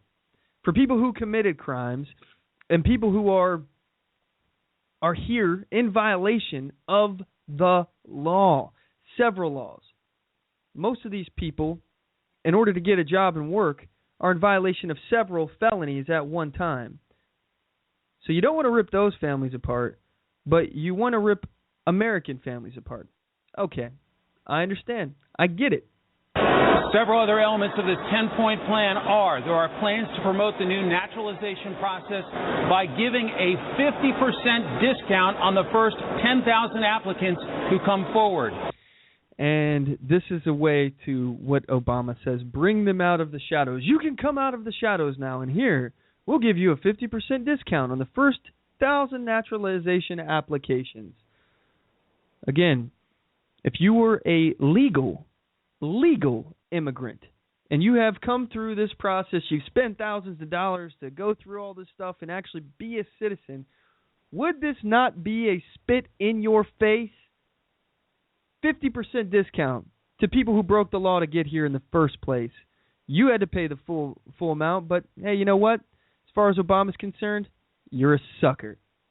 You are a fool for coming here, respecting our laws and our traditions, learning our language, learning our form of government. You're a sucker. As far as this administration is concerned anyway. But I disagree. The legal immigrants that I personally know are some of the most intelligent people I've ever had the pleasure of meeting. Most of them have such amazing work ethic and spirit inside them. I am just blown away at these people. And if I were one of them, I would be, as I am now, screaming from the rooftops. I would be furious. I would not let this stand. Tech jobs through a State Department immigrant visa program would offer another 500,000 immigrants a path to citizenship and increased border security. What a joke. All right, so let's talk about this last bit here, these last two. 50,000 technology jobs offered through the State Department visa program. So these are 500,000 jobs that are going to go to illegal immigrants. Congratulations. Here's a job in technology. It's a job that an American could have had, but, we're not going to give it to an American. We're going to give it to you, the illegal immigrant who came here in violation of our laws, jumped ahead of the line, got a discount on the whole process to begin with, and now here's your job. Here's your tech job. You don't think an American would have liked that job? You don't think that a person who was going through the naturalization process legally would have liked that job? You cannot tell me that 500,000 jobs in our economy now would not be helpful to American citizens. You cannot tell me that. And increased border security. Is this some kind of joke? Increased border security? What border security? People can just walk right across the border. There's no one watching. There's no fences. In a lot of places, all you got to do is walk across a little waist-deep water, knee-high water. Or who gives a crap about that when somebody can say they're going to come here on a tourist visa and they just stay? Increased border security. You've got to be kidding me. We do not have any border security. There is zero security of our borders. There may be people there. There may be people that are trying to do the right thing. You got the immigration and customs people who are now getting a pay raise to do their job, but they're not everywhere, and we don't have a wall. We don't have a fence everywhere. They still haven't built that damn fence. This is the most unbelievable thing. And like we honestly believe that Obama will do some kind of border security. We honestly believe it. Yeah, right. I'm not going to hold my breath. This guy has lied to us over and over again. This is not a priority to them. Increased border security. Yeah, right. He's just put it in there so he could say, now look, I was trying to do what the Republicans wanted me to do, and I'm trying to do the right thing here. And they're going to cook some books on how they've deported so many people and how they're doing so awesome at the border on security. It's all cooked books. It's fudged numbers. They're just making it up. They're changing the numbers to make it look better than it is, just like they did with deportations in general. Obama says, now look, I've deported more people than my predecessor. And you know how he did that? He started including people that they turned away at the border as a deportation. You show up, we turn you around, go home. That's never, historically ever, been considered a deportation. But yet this president says it is. Allows him to say how tough he is on the border and to show our border security is kicking butt.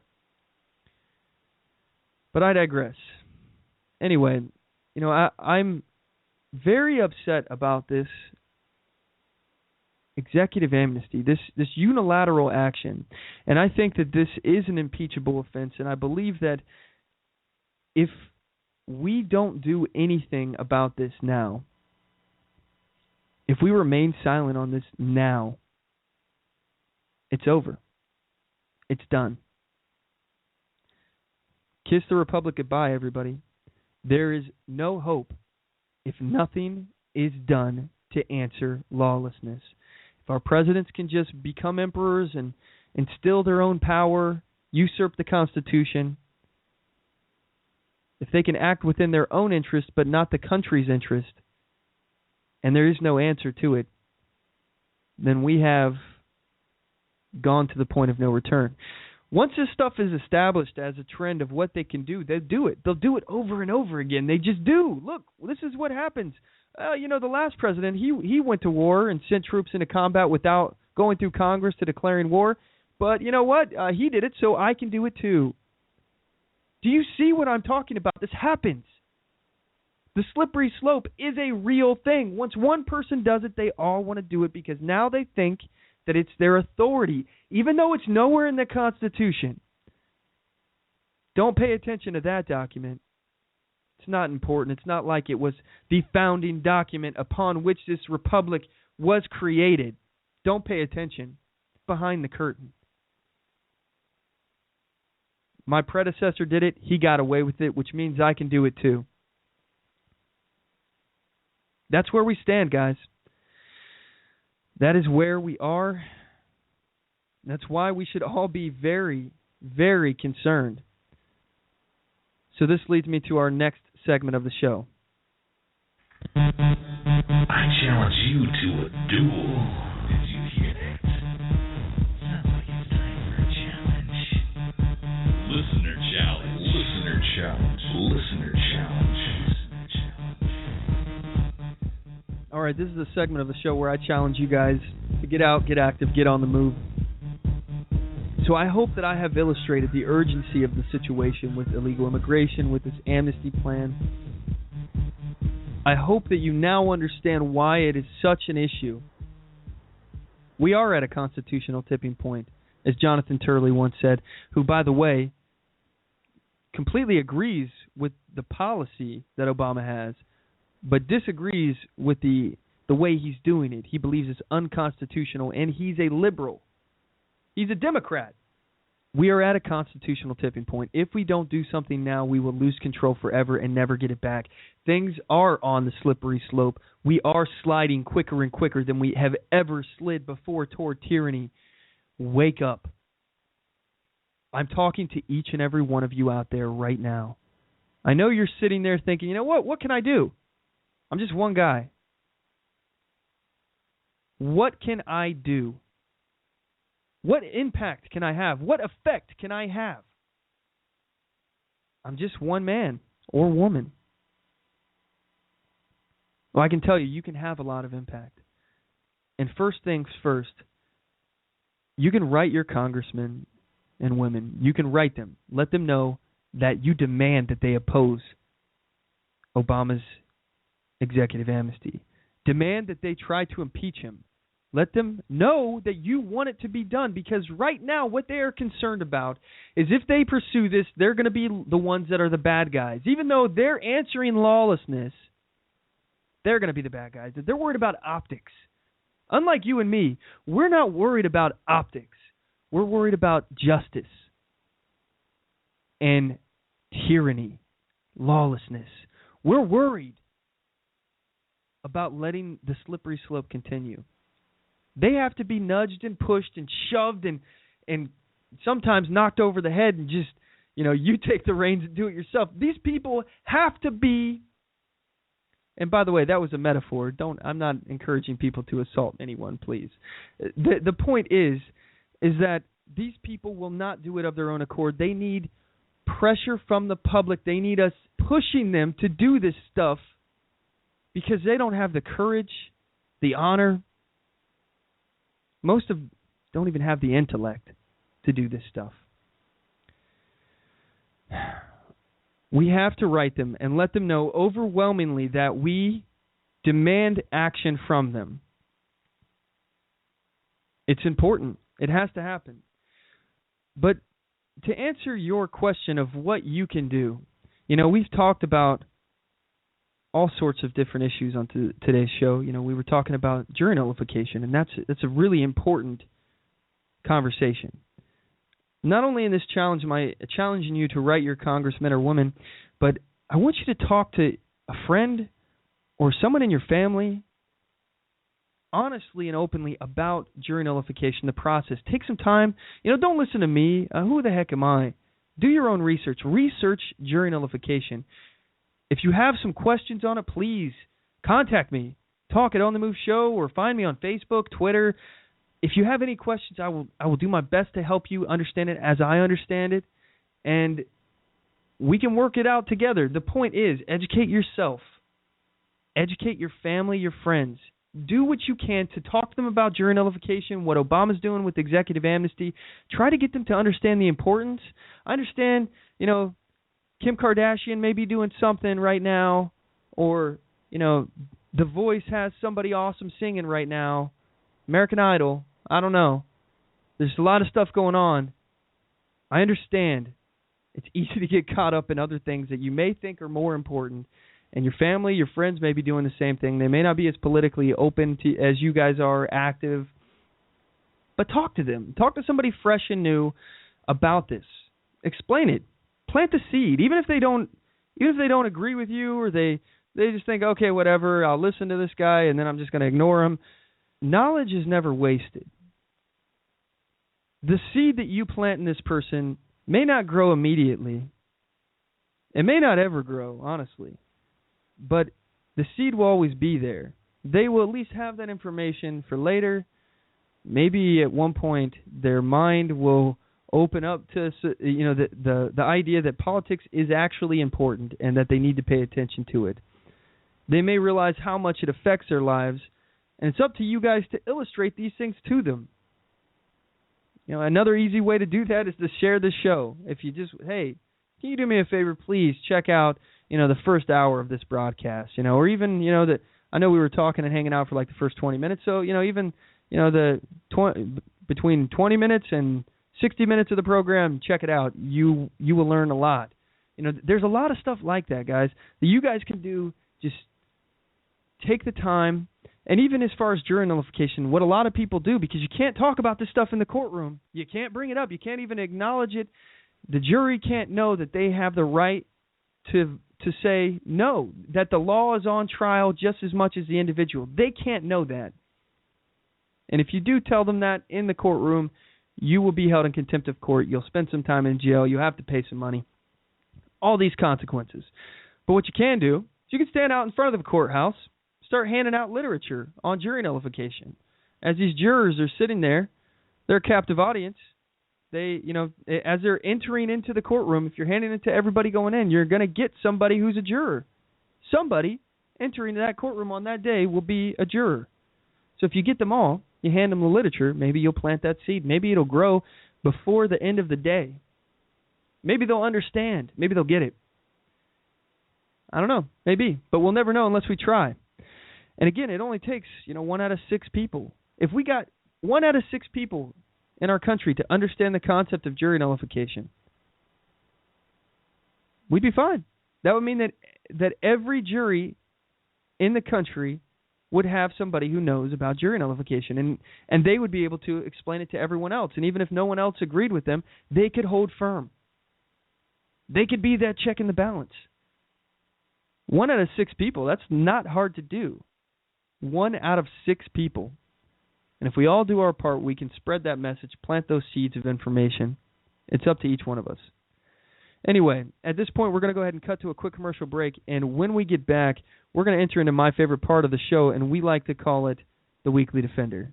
I know it's been a while since we've done it, so I'm pretty excited about it. So here it is, guys.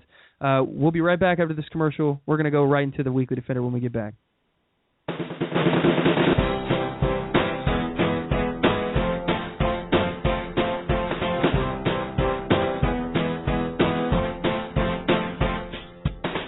Support On The Move. Help us make this podcast bigger and better. You can do this by going to our store and purchasing one of our hundreds of products. All designs are original and made for patriots like you. Just go to cafepress.com/onthemoveshow. We appreciate your support.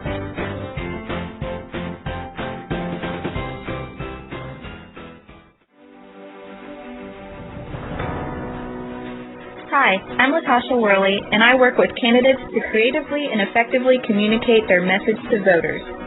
I offer professional graphic design services from yard signs to flyers, from logos to vehicle magnets. Email me today at latashaworley@gmail.com. That's LATOSHA Worley@gmail.com for a quote on items for your campaign.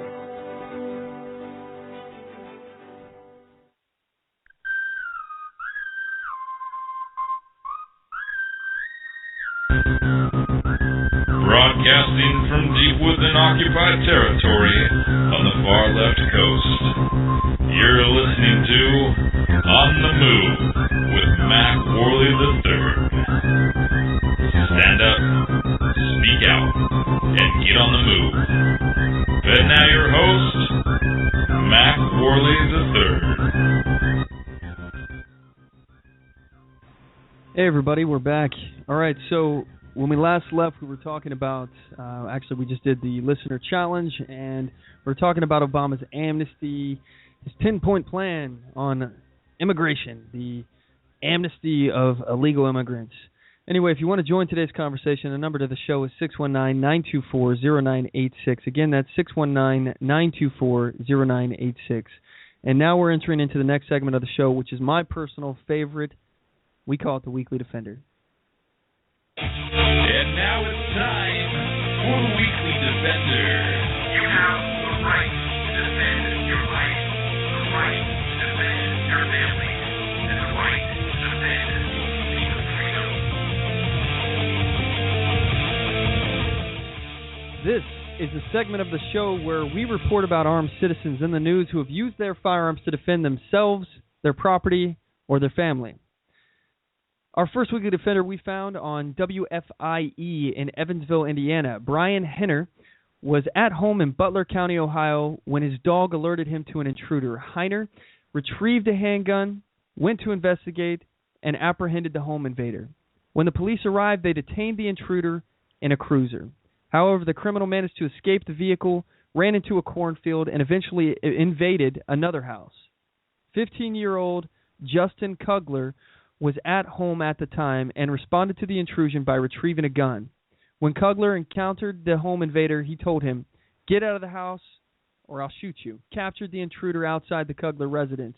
When interviewed by a local media outlet, Kugler stated, "I feel pretty good about it, that I could have saved other people's houses and their property." This is in October, on the 24th of October, 2014. So that's amazing. You know, I love it when I hear about, you know, children being able to defend themselves by, obviously this kid had some kind of experience with firearms because he felt comfortable enough to get it to the, you know, get the gun, and then he didn't even have to use it. He said, "Get out or I'm going to shoot you." It didn't even escalate to the point where he had to use it.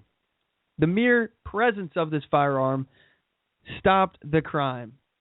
Anyway, our next weekly defender we found on WTVT in Tampa Bay, Florida. 80-year-old New Jersey Logan. I'm sorry, an 80-year-old in, I don't understand this, NJ Logan? I guess that's his name. Yeah, that must be it. 80-year-old NJ Logan was recovering from hip surgery at home in Holmes Beach, Florida, when she became aware of an intrusion. So this is a woman, NJ. Logan responded by retrieving a revolver, calling 911, and warning the intruder. According to Logan, while on the phone with the police, she was told to put the gun down, to which she replied, "I'll put the gun down when I see the police." The intruder left the home without a direct confrontation. Following the incident, Logan told a local media outlet, "I believe in guns inside your house because I don't think anybody has the right to break into your private domain. I will definitely have the gun up there. That is for sure." This was on August 1st, 2014. So this one I think is actually pretty disturbing. The 911 operator told this woman, NJ Logan, 80-year-old woman, to put down the gun. Put down the gun. There's no police there on scene, and there's an intruder in her home, and the 911 operator is concerned and tells the woman to put down the gun? Does this make sense to any of you? I personally have heard stories. I have this one 911 call that haunts me. I accidentally clicked it once when I was on YouTube, and this woman is waiting for police. She's an older woman. Her home is being invaded. She barricaded herself into her bedroom, and I'm not even kidding you. This haunts me to this day. I think about this. I seriously, it's upsetting to me. So this woman, she barricades herself into her bedroom. The home invader's outside the door trying to get in. She's moved furniture in front of the door, and he's trying to get in, and she's on the phone with the 911 operator, screaming, yelling, "Somebody come and help me. Please help me." And they're like, "We got somebody on the way. You know, we're going to be right there." The guy is at her bedroom door. While on the phone with her, the 911 operator hears her scream really loudly. The guy gets into the room and kills her. And all the 911 operator can do is sit there and listen. And it's excruciating to sit through. It's horrible. You hear this woman screams. You hear her scream, "Stop." The guy who left, he wasn't even there by the time the police arrived. Unbelievable. And this 911 operator tells this woman to put the gun down. Unbelievable. I don't know where you guys stand on this, but I personally, I value my life and my life of my family. I would do anything and everything to protect them. There's nothing that I would do or would not do to protect my family's lives, my life. And it just blows me away that our government is increasingly putting us in this position where we have to be dependent on them. We're expected. No. Don't defend yourself. Don't take matters into your own hands because it's your life that's on the line, not these other people. But don't take your own protection, your own duty to protect yourself and your family into your own hands. Give it to us. Because everything else that the government does isn't inefficient, right? You guys ever been to the DMV? Government-run healthcare, how's that working out for us? The VA, how's that look, guys? Any of you guys out there getting VA help? Is that more efficient than private insurance? It may be less expensive, but you get what you're paying for, right? So they want us to let them turn protection priority, something that the government's in charge of, not something that private citizens are supposed to be taking care of for themselves. It's not your responsibility to protect yourself. Here, put down the gun. We'll take it from here. And they expect us to believe that isn't least efficient. Again, everything that the government gets their hands on is created more inefficiency. Everything. There's not one thing that the government does that if it was private, it wouldn't be better, more efficient, more cost-effective, and that's because the government is full of people who aren't connected to what they're doing. They make the same amount of money. It doesn't matter how successful the program is. They get paid an hourly wage or a salary, and it's not going to change if they work harder. They spend more hours there. If they care, it doesn't matter. They don't get any extra money. They don't have stock in the company. And it's hard to fire them, too. And who's really checking? Who's paying attention? And it's not their money to begin with. If they lose money, if they make the program lose money, it's not their money. They don't have to worry about their business going out of business. They don't have to worry about the employer that they're working for losing money and realizing, we got to shut down our doors and now this person's out of a job. They don't have to worry about that because the government just prints money and they steal money and they take money from every one of us. So it's not their money that they're concerned about. That's why our government's full of fraud, waste, abuse, corruption. And to ask us to hand over the most important duty of all people to protect their family and themselves. The right of self-defense is self-evident. To ask us to hand that over to the government, who is proven time and time again, to create inefficiency, it's just outrageous. It's outrageous and unbelievable. Anyway, I love hearing about how law-abiding citizens use firearms to protect themselves. You have a right to defend your life. You have a right to defend your family. And you have a right to defend your freedom. We at On The Move, we support your rights. And if you have a story about how you lawfully defended yourself or you would like to comment on one of the stories that we just reported on, feel free. We would love to hear from you. Give us a call. The number to the show is 619-924-0986. Or you can email the show at talk@onthemoveshow.com. And we'll read your emails live on the air. Anyway, so we got about 6 minutes left in the show here. There's a topic that I want to cover, but it seems like we're probably not going to have a whole lot of time to get to it today. But I want to do this anyway. I want to talk about prisoner rights. I'm going to try to condense this into as short of a period of time as possible. Okay? So, prisoner rights. Who cares, right? They're prisoners. Oh, yeah, whatever. They violated the law. They should be tortured and hung and drawn and quartered. Who cares, right? Well, I care. I actually do care. I care about the problem of our industrial prison complex. It's a money-making machine, and it creates all these problems, and we see people that try to tend to the symptoms of a problem and not the cause of the problems. So, for example, you have anti-gunners who say, we need to have background checks because we need to make sure that criminals don't get guns. Background checks are important because they make sure that criminals don't get guns. That's what we hear all the time. But that is a symptom of a problem, not the problem itself. That would be no different than you getting shot in the chest and me cleaning up all the blood. I'm just cleaning it up. And I'm not really addressing the wound. All right? We need to go after the cause of the problem. The cause of the problem is the industrial prison complex. this money machine that is our prison system. What they do, they make more money off of people who have committed lesser crimes, the non-violent felons, because they're in there for maybe, a 2 to 5 year stretch, maybe up to 10 years for really bad ones, maybe like a violent felon. But most non-violent felons are 2 to 5 years, somewhere around there kind of stretch. So there's a lot of rotation of people coming in and out, a lot of money from these people.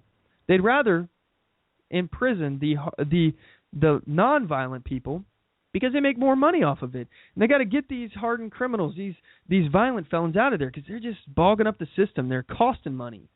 They're not providing money because after a period of time, they are now costing money. So we send them back out on the streets, and now these violent felons, they haven't paid their debt to society, but we say they have because that is what we say. You have paid your debt to society. So now these violent felons are back out on the street, and they're involved in crime, and we have to do things like background checks to make sure that they don't get a gun again. I say let's not let these violent felons back out on the streets. If there's any chance whatsoever that they could ever go back to a criminal life or become a threat to American society, keep them in jail. Throw away the key. Until they have actually been rehabilitated and at that point paid their debt to society, keep them in jail. But we can't do that because we have to fill our prison system up in order to make money for these people in the government and in order to punish people who are in violation of crimes that have no victims. But I want to talk a little bit about this Gun Control Act because it wasn't until 1968 that we even did background checks for people to get guns. It was the Gun Control Act of 1968. It was signed by the president at the time, and that was Johnson. It was the 22nd of October, 1968. And here's something that you may not know. The NRA actually supported this. So you can thank the NRA for background checks. Thanks, NRA. Appreciate that. Appreciate you cleaning up the blood and not addressing the gunshot wound in the chest. Appreciate that. That's why other gun rights organizations have propped up, saying no compromise, and they tend to be more on my level. I agree with them typically more, but I am a member of the NRA because I believe that we have to change that organization from within. That's the only way that we're going to be able to affect that, is to change it from within. But anyway, that's all the time we have for today. I just want to say first and foremost to you guys, thanks. Thank you. I really do appreciate you guys tuning in every day. And if you made it this far, I would appreciate it if you would share the podcast on your social media. That would mean an awful lot to me. Thank you guys so much. Don't forget to check us out on our website, OnTheMoveShow.com. We got lots of material on there, lots of content. You can follow us here at Blog Talk Radio /OnTheMoveShow. BlogTalkRadio.com /OnTheMoveShow. You can subscribe to us on YouTube, YouTube.com /OnTheMoveShow. You can like us on Facebook, Facebook.com /OnTheMoveShow. And you know what? Feel free to drop me a line on there. I like hearing from you guys. And as well on Twitter, Twitter.com /OnTheMoveShow. Feel free to follow us on there. And as always, know your rights, assert your rights, and get on the move.